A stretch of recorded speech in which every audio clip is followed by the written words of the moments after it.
নমস্কাৰ বন্ধু বান্ধৱীসকল দা as academy চেনেললৈ আপোনালোকক স্বাগতম জনাইছোঁ আৰু আজি আমি অসমীয়াত 20টা জেনেৰেল নলেজৰ কুৱেশ্যন লৈ আহিছোঁ আৰু আশা কৰিছোঁ এনেকুৱা কুৱেশ্যন আপোনালোকৰ আগন্তুক এডিআৰই আৰু অসম পুলিচৰ বাবে গুৰুত্বপূৰ্ণ হ'ব।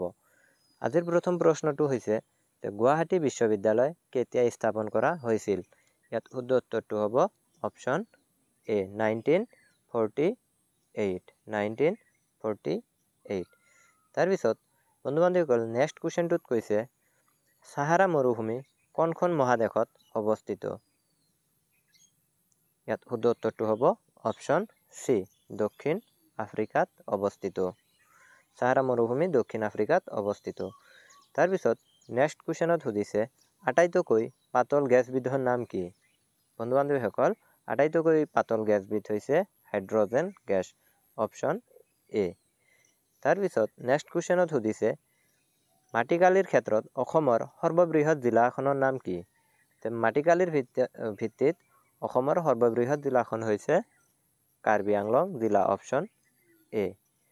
তাৰপিছত নেক্সট প্ৰশ্নত সুধিছে আমাক কোনে মহাত্মা গান্ধীক জাতিৰ পিতা উপাধি দিছিল?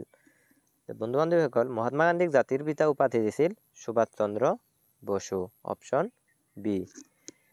তাৰপিছত নেক্সট কুৱেশ্যনত সুধিছে আমাক অসমৰ কোনখন জিলাত অৱস্থিত নামেৰী ৰাষ্ট্ৰীয় উদ্যান?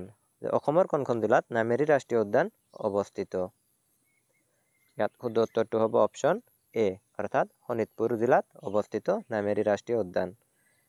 বন্ধু বান্ধৱীসকল নেক্সট প্ৰশ্নত সুধিছে প্ৰথম অসমীয়া ছবি জয়মতী কেতিয়া মুক্তি লাভ কৰিছিল? প্ৰথম অসমীয়া ছবি জয়মতী কেতিয়া মুক্তি লাভ কৰিছিল? বন্ধু বান্ধৱীসকল অপশ্যন বি 1935 চনত। বন্ধু বান্ধৱীসকল নেক্সট কুৱেশ্যনত সুধিছে শ্ৰীমন্ত শংকৰদেৱৰ প্ৰথম নাটক কোনখন আছিল? শ্ৰীমন্ত শংকৰদেৱৰ প্ৰথম নাটক আছিল অপশ্যন এ চিহ্ন যাত্ৰা। তাৰপিছত নেক্সট প্ৰশ্নত সুধিছে আহোম বংশৰ প্ৰতিষ্ঠাপক কোন আছিল? আহোম বংশৰ প্ৰতিষ্ঠাপক আছিল অপশ্যন চি চাওলুং চুকাফা। তাৰপিছত নেক্সট প্ৰশ্নত আমাক সুধিছে প্ৰথম অসমীয়া ভাষাৰ আলোচনী কোনখন আছিল? ইয়াত শুদ্ধ উত্তৰটো হ'ব অপশ্যন বি অৰুণোদয়। বন্ধু বান্ধৱীসকল আমাক তাৰপিছত প্ৰশ্নত সুধিছে যে কোনে অসমত প্ৰথম চাহ বাগিচা স্থাপন কৰিছিল? প্ৰথমে অসমত চাহ বাগিচা স্থাপন কৰিছিল মণিৰাম দেৱান, অপশ্যন চি। তাৰপিছত আমাক নেক্সট প্ৰশ্নত সুধিছে ইয়াণ্ডাবু সন্ধি কিমান চনত স্বাক্ষৰিত হৈছিল? ইয়াণ্ডাবু সন্ধি হৈছিল বন্ধু বান্ধৱীসকল 1826 চনৰ 24 ফেব্ৰুৱাৰী তাৰিখে, অৰ্থাৎ option B is the correct answer. তাৰপিছত নেক্সট প্ৰশ্নত আমাক সুধিছে মণিৰাম দেৱানৰ লগত কাক ফাঁচি দিয়া হৈছিল? মণিৰাম দেৱানৰ লগত ফাঁচি দিয়া হৈছিল পিয়লি বৰুৱাক, option B is the correct answer. তাৰপিছত নেক্সট প্ৰশ্নত সুধিছে অসমীয়া সাহিত্যৰ বুৰঞ্জী গ্ৰন্থৰ লেখক কোন আছিল? অসমীয়া সাহিত্যৰ বুৰঞ্জী গ্ৰন্থৰ লেখক আছিল অপশ্যন চি দেৱেন্দ্ৰনাথ বেজবৰুৱা। তাৰপিছত নেক্সট প্ৰশ্নত আমাক সুধিছে অসমত ব্ৰিটিছ শাসনৰ বিৰুদ্ধে প্ৰথম বিদ্ৰোহৰ নেতৃত্ব কোনে দিছিল? প্ৰথম বিদ্ৰোহৰ নেতৃত্ব দিছিল গমধৰ কোঁৱৰ, অপশ্যন চি। তাৰপিছত আমাক নেক্সট প্ৰশ্নত সুধিছে সাহিত্য একাডেমি বঁটা লাভ কৰা প্ৰথম অসমীয়া কোন আছিল? সাহিত্য একাডেমি বঁটা লাভ কৰা প্ৰথম অসমীয়া আছিল অপশ্যন চি যতীন্দ্ৰনাথ দুৱৰা। তাৰপিছত বন্ধু বান্ধৱীসকল নেক্সট কুৱেশ্যনটো হৈছে অসমৰ ৰেচম উদ্যোগটো মূলতঃ ক'ত অৱস্থিত?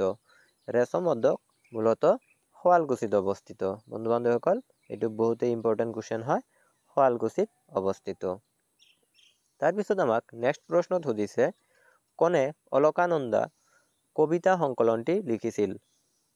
অলকানন্দা কবিতাটি লিখিছিল বন্ধু বান্ধৱীসকল নলিনীবালা দেৱী, অপশ্যন এ। তাৰপিছত নেক্সট প্ৰশ্নত সুধিছে অসমৰ কলাগুৰু বুলি কোন জনাজাত? অসমৰ কলাগুৰু বুলি জনাজাত অপশ্যন বি বিষ্ণুপ্ৰসাদ ৰাভা। তাৰপিছত নেক্সট প্ৰশ্নত সুধিছে কিমান চনত অসমৰ ৰাজধানী শ্বিলঙৰ পৰা দিছপুৰলৈ স্থানান্তৰিত হৈছিল? অসমৰ ৰাজধানী শ্বিলঙৰ পৰা দিছপুৰলৈ স্থানান্তৰিত হৈছিল 1973 অপশ্যন বি। আৰু এয়া আছিল আজিৰ টপ 20 কুৱেশ্যন।